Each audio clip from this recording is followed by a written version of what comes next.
Arrest ಆಗಿರೋದು ಒಳ್ಳೆಯದೇ. ಯಾವ ಗೌರ್ಮೆಂಟ್ ಬಗ್ಗೆನೂ ತಿಳ್ಕೊಬಾರ್ದು, ಯಾರ ಬಗ್ಗೆನೂ ತಿಳ್ಕೊಬಾರ್ದು. ಅವರು ಸಿಗಾಕೊಂಡಾಗ ಇವ್ರ ಮೇಲೆ ಹೇಳ್ತಾರೆ, ಇವ್ರು ಸಿಗಾಕೊಂಡು ಅವ್ರ ಮೇಲೆ ಹೇಳ್ತಾರೆ. ಇಂಥ ಆಡಿಯೋ ಕೇಳಿಸ್ಕೊಳ್ಳೋಕ್ಕಿಂತ ಕಿವಿ ಮುಚ್ಕೊಂಡಿರೋದೇ ಒಳ್ಳೆಯದು. ಬಟ್ ಪಬ್ಲಿಕ್ಕಿಗೆ ಮಾತ್ರ ಅವ್ರು ಹೇಳಿದ ಕೆಲಸಗಳೆಲ್ಲ ಮಾಡ್ಕೊಟ್ಟಿದ್ದಾರೆ. ಅವರೆಲ್ಲ ಒಳ್ಳೊಳ್ಳೆ ಪ್ರಾಜೆಕ್ಟ್ಗಳು ತಂದವ್ರೆ. ನಾನೇ ಸರಿ ಇಲ್ಲ, ಬೇರೆಯವ್ರ ಬಗ್ಗೆ ಮಾತಾಡೋದು ತಪ್ಪು. ಏನು ತಪ್ಪು ಮಾಡಿದೀವ ಒಪ್ಕೊಬಿಡ್ಬೇಕು. ಸರ್, ಇವಾಗ ಮುನಿರತ್ನ ಅವರು ಅರೆಸ್ಟ್ ಆಗಿದ್ದಾರೆ. ಅವರು ಹೇಳ್ತಿರೋದೇನಂದ್ರೆ ಇದೆಲ್ಲ ರಾಜಕೀಯ ಷಡ್ಯಂತ್ರ, ಅವ್ರು ರಾಜಕೀಯದವ್ರು ಮಾಡಿಸ್ತಾರೆ ಅಂತ ಹೇಳ್ತಿದ್ದಾರೆ. ಏನ್ ಅನ್ಸುತ್ತೆ ಇದ್ರ ಬಗ್ಗೆ? ಮೇಡಮ್, ಯಾವುದೇ ಆಗಲಿ ಕಾರಣ ಇಲ್ದಲೆ ಮತ್ತು ಏನು ಇದಕ್ಕೆ ಸಾಕ್ಷಿ ಇಲ್ದಲೆ ಯಾರೂ ಹೇಳೋಕ್ಕಾಗಲ್ಲ.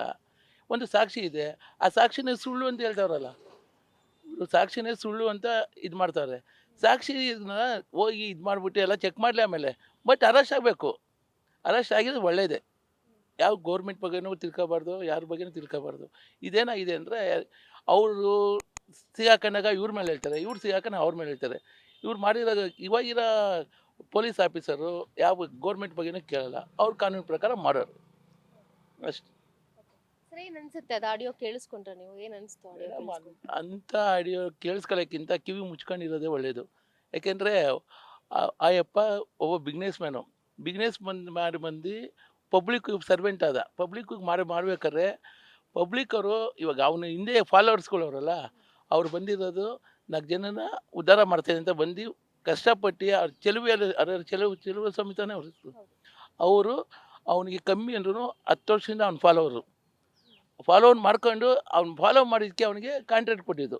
ಕಾಂಟ್ರಾಕ್ಟ್ ಮಾಡ್ಬೇಕಾದ್ರೆ ಮಾಮೂಲಿ ಅವನ ಹತ್ರ ಒಬ್ಬ ನಾನು ನಮ್ಮ ಅಣ್ಣನ ಮಾಡ್ತಾಯಿದ್ದೆ ಅಂದಾಗ ಕಮಿಷನ್ ಕಮ್ಮಿ ತಗೋಬೇಕು. ಅದು ಬಿಟ್ಟು ನನಗೆ ಇಷ್ಟೇ ಕೊಡು ಅಂತ ಕೇಳಿದ್ರೆ ಅವ್ನು ಜನರಲ್ಲೇ ಬೇರೆ ಕಡೆ ಹೋಗ್ತಾನೆ. ಹೋಗಿರ್ಬೋದೋ ಹೋಗ್ದಲ್ಲೇ ಇರ್ಬೋದೋ ಗೊತ್ತಿಲ್ಲ ನನಗೆ. ಹಂಗೆ ಹೋದ್ಮೇಲೆ ಅದನ್ನೇ ಕರೆದುಬಿಟ್ಟು ಕುಣಿಸಿ ಮಾತಾಡಿ, ನೀನು ನಮ್ಮೋನೆ ಕಣೋ, ಸ್ವಲ್ಪ ಹೆಚ್ಚು ಕಮ್ಮಿ ಮಾಡಿಕೊಳ್ಳೋ ಅಂತ ಹೇಳಿರೋ ಆಗಿರೋದು. ನನ್ನ ಲೆಕ್ಕ ಈ ಕಾರ್ಯಕರ್ತರಿಂದ ₹1 ಇಸ್ಕೊಳ್ಳೆ ಮಾಡಿಕೊಟ್ರೆ ಅವ್ನು ಲೈಫ್ ಲಾಂಗ್ ಚಿರೋಣಾಗಿರ್ತಾನೆ. ಅದು ಅಷ್ಟು ಬಿಟ್ಟರೆ ಇನ್ನೇನು ಹೇಳೋಕ್ಕಾಗಲ್ಲ ಮೇಡಮ್. ಸರ್, ಮುನಿರತ್ನ ಅವರು ಆರ್ ಆರ್ ನಗರಕ್ಕೆ ಬಂದ ಮೇಲೆ ಯಾವ ಥರ ಡೆವಲಪ್ಮೆಂಟ್ಸ್ ಇದೆ ಆರ್ ಆರ್ ನಗರ? ಮೇಡಮ್, ಡೆವಲಪ್ಪು ಚೆನ್ನಾಗಿದೆ. ಅವ್ರು ಎಲ್ಲ ಕಡೆಯೂ ಕೆಲಸಗಳು ಚೆನ್ನಾಗಿ ಮಾಡಿದ್ದಾರೆ.